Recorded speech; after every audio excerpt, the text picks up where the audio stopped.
है सैम नाम के एक बंदे से जो ट्रेन में सफर कर रहा होता है। उसकी जिंदगी बिल्कुल भी ठीक नहीं चल रही होती। हर मोड़ पर उसे परेशानी का सामना करना पड़ता है। पता चलता है कि वो एक सुनसान रेगिस्तान जैसे शहर जा रहा है जहां उसे नई नौकरी शुरू करनी है। ट्रेन में वो अकेला बैठ के खाना खा रहा होता है और उसके सामने एक औरत बैठी होती है, साथ उसका बच्चा भी होता है। सैम उसके हालात देख के अपना खाना उसे दे देता है। अब जब वो स्टेशन पर उतरता है तो पूरी जगह खाली होती है। हालांकि कंपनी ने कहा था कि रिक नाम का एक बंदा होगा जो उसे लेने आएगा। सैम इधर उधर देखता है, फिर उसे कमरे में एक आदमी दिखाई देता है। सैम उससे बात करने की कोशिश करता है पर वो बंदा उसे इग्नोर कर देता है। सैम उससे पूछता है बाथरूम कहाँ है, तो वो बंदा बस इशारे से बता देता है। सैम को उस पर गुस्सा आता है पर वो चुप रहता है और वॉशरूम चला जाता है। फारिग होने के बाद बाहर से एक आदमी की आवाज आती है, जल्दी निकलो भाई, यहाँ पानी भी पैसों का है। असल में यही वो रिक है जो सैम को कंपनी तक पहुँचाने वाला है। सैम कहता है हो गया भाई, बस निकल रहा हूँ। अब दोनों गाड़ी में बैठते हैं और कंपनी की तरफ रवाना होते हैं। रास्ते में रिक बोलता है तुझे $300 देने होंगे ट्रैवल के। सैम चौंक के कहता है यार कंपनी ने तो कहा था $200। रिक गुस्से में कहता है अगर 300 दे सकता है तो ठीक,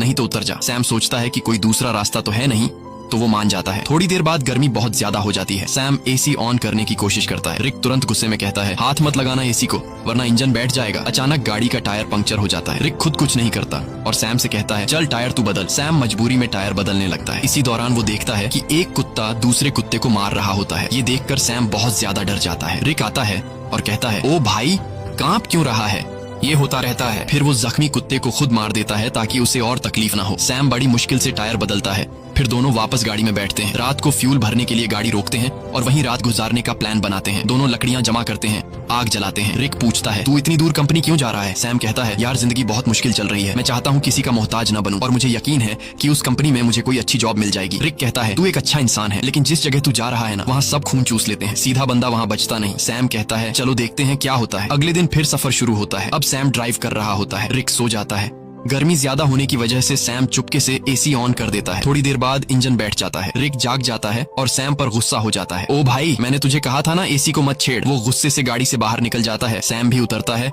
और रिक से माफी मांगता है।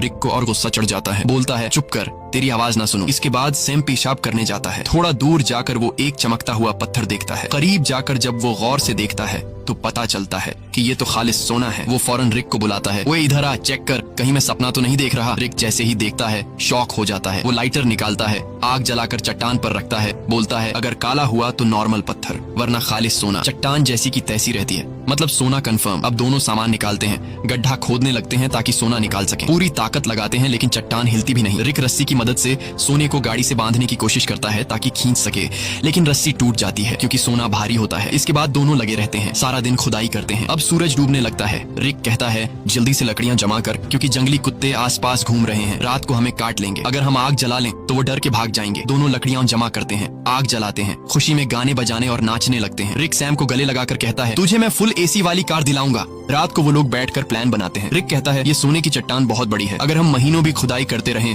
तब भी इसे नहीं निकाल पाएंगे, इसलिए अब एक आदमी यहाँ चट्टान के पास रहेगा और दूसरा जाकर खुदाई की मशीन लेकर आएगा। सैम कहता है भाई तू जाकर ले आ, मैं चट्टान का ध्यान रखूंगा। रिक कहता है नहीं भाई तू जा, मैं चट्टान के पास बैठूंगा, ये रेगिस्तान है, हर तरफ जंगली जानवर हैं, तू ये बर्दाश्त नहीं कर पाएगा। सैम कहता है कोई बात नहीं, तू मेरी टेंशन मत ले, मैं सरवाइव कर लूंगा, तू वैसे भी चोर है, हो सकता है तू सोना लेकर भाग जाए, तुझ पे कैसे भरोसा करूं। रिक कहता है ठीक है भाई मैं जाता हूँ, तू सोने का ध्यान रखना। अगले दिन वो लोग राशन बांटते हैं। रिक सैम को एक सैटेलाइट फोन देता है ताकि दोनों आपस में कांटेक्ट में रहे। रिक कहता है मेरे एक दोस्त के पास खुदाई की मशीन है, वही लाऊंगा, बस दुआ कर गाड़ी रास्ते में खराब ना हो, मुझे वापस आने में 5 दिन लग सकते हैं। और फिर वह चला जाता है। सैम सोने पर मिट्टी डाल देता है ताकि अगर कोई इधर से गुजरे तो सोने को देख न सके। वो एक छोटा सा टेंट भी लगा लेता है चट्टान के पास और अपना सारा सामान उसके अंदर रख देता है। सूरज डूबने से पहले वो लकड़ियां इकट्ठा करता है ताकि रात को आग जला सके। रात को वो आग जलाकर बैठ जाता है, खाने में से थोड़ा सा खाता है और बाकी रख देता है। अचानक उसे जंगली कुत्तों की आवाजें सुनाई देती हैं और उसे एहसास होता है कि अकेले होने की वजह से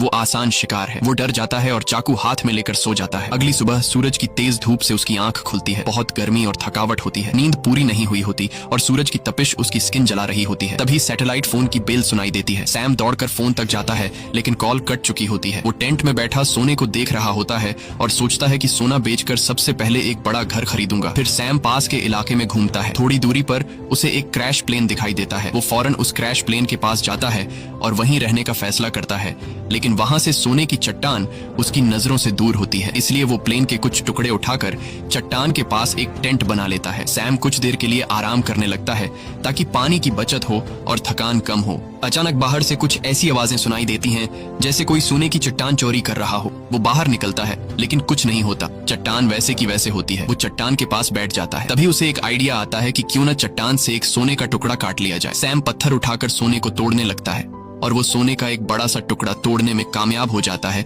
और उस पर से मिट्टी साफ कर अपने पास रख लेता है। इसी दौरान रिक की कॉल आती है। सैम बोलता है, ओ भाई तू है कहाँ? सूरज ने मेरा हाल बुरा कर दिया है। रिक कहता है, यार इंजन खराब हो गया है, थोड़ा लेट हो जाऊंगा। सैम कहता है, जल्दी कर, प्यास से मर जाऊंगा। रिक कहता है, मुझे आने में थोड़े दिन और लगेंगे, और फोन काट देता है। रात को सैम आग के सामने बैठा होता है तो कुत्ते चारों तरफ से आवाजें निकालने लगते हैं। सैम को डर लगता है कि कहीं सब कुत्ते एक साथ हमला न कर दें। वो हाथ में जलती हुई लकड़ी पकड़ लेता है ताकि कुत्ते भाग जाएं। वो रात भर कुत्तों के डर से जागा रहता है। सुबह होती है, वो सोना चाहता है लेकिन सूरज ने उसकी खाल जला दी होती है। दर्द से वो सो नहीं पाता। वो पानी पीने जाता है लेकिन पानी भी बहुत कम बचा होता है। इतने में वो देखता है कि एक सांप उसकी तरफ आ रहा है। वो उसे मारने की कोशिश करता है ताकि खा सके, क्योंकि खाना भी लगभग खत्म हो चुका होता है। लेकिन सांप को मारते वक्त पानी की बोतल गिर जाती है और बस थोड़ा सा पानी बचता है। फिर वो दोबारा प्लेन वाले एरिया में जाता है, उम्मीद करता है कि शायद कुछ खाने पीने को मिल जाए। तभी वो देखता है कि दूर से एक इंसान आ रहा है। वो फौरन अंदर जाकर प्लेन में छुप जाता है, लेकिन वो इंसान प्लेन के पास आ जाता है और सैम को बाहर आने को कहता है। करीब आकर पता चलता है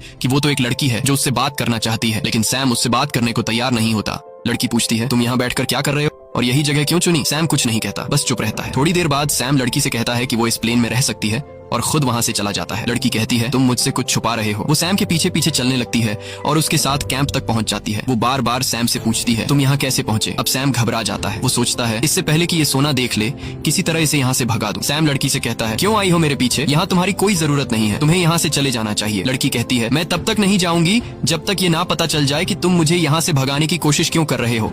जरूर तुम मुझसे कोई राज छुपा रहे हो। उसी वक्त उसकी नजर सोने पर पड़ती है। वो कहती है, अच्छा तो ये बात है, पूरे सोने के मालिक बन बैठे हो, ये सारा खजाना अकेले ले जाओगे? अब मेरी बात सुन, मैं तब तक यहाँ से नहीं जाऊंगी जब तक इसमें से मुझे आधा हिस्सा नहीं मिलेगा। सैम को गुस्सा आ जाता है। वो डंडा उठाता है और सीधे उसके सिर पर मारता है। लड़की वहीं मर जाती है। सैम सदमे में आ जाता है। उसे यकीन नहीं होता कि उसने लालच में आकर किसी को मार डाला।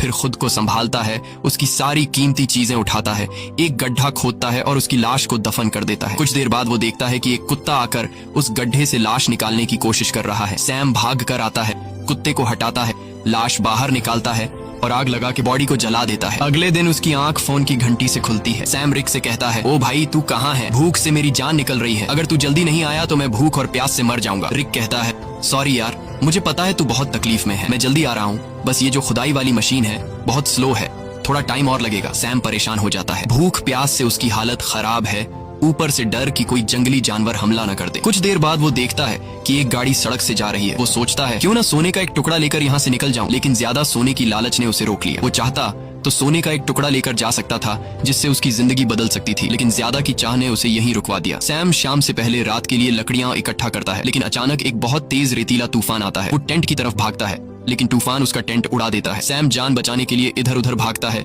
लेकिन तभी एक पेड़ उस पर गिर जाता है। तूफान रुकने के बाद सैम खुद को मिट्टी में दबा हुआ पाता है और एक लकड़ी का टुकड़ा उसके पेट के आर पार निकला होता है। पर सैम के मन में सोने की लालच इतनी भर चुकी थी कि वो पेट से लकड़ी निकालने के बजाय सीधे सोने की जगह की ओर जाता है। वो चारों तरफ सोने को ढूंढता है और आखिरकार एक टुकड़ा मिल ही जाता है। सैम खुशी से झूम उठता है। फिर वो अपने पेट से लकड़ी निकालता है और जख्म से बहुत खून निकलने लगता है।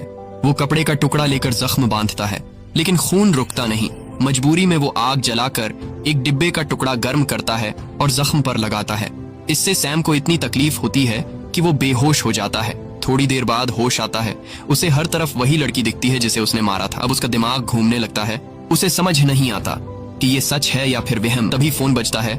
रिक कॉल करता है। सैम चिल्लाता है, यार वो लड़की हर तरफ दिख रही है। रिक बोलता है, कौन सी लड़की? देख, किसी को सोने के बारे में पता न चले, अगर किसी को पता चल भी गया हो तो उसे मार डाल। लेकिन सैम की हालत इतनी खराब होती है कि वो किसी को मार तो क्या, अपने पैरों पर खड़ा भी नहीं हो सकता। वो जमीन पर रेंग रहा होता है, जवाब देने की भी हिम्मत नहीं होती। अचानक वही लड़की सामने खड़ी नजर आती है, लेकिन इस बार उसके चेहरे पर कोई जख्म नहीं होते। वो सैम को पानी पिलाती है और मदद करने को कहती है, लेकिन सैम सोने की लालच में इतना अंधा हो गया था कि वो मदद लेने से भी इनकार कर देता है। सैम डरते हुए कहता है, मैंने तुम्हें मार डाला था, दूर रहो। वो बोलती है, बस इतना बता दो, क्या मेरी जुड़वा बहन यहाँ से गुजरी है? तब सैम को यकीन हो जाता है कि ये वहम नहीं है, बल्कि ये उसी लड़की की बहन है जिसे उसने मारा था। सैम कहता है, नहीं मैंने कुछ नहीं देखा, बस तुम यहाँ से चली जाओ। जिसके बाद वो लड़की वहाँ से चली जाती है। कुछ देर बाद जंगली कुत्ते उसके पास आने लगते हैं और उसे चारों तरफ से घेर लेते हैं। वो तुरंत रिक को फोन करता है। वो रिक से पूछता है कि तुम कहाँ हो, जल्दी आओ नहीं तो ये कुत्ते मुझे मार डालेंगे। वो रोने लगता है।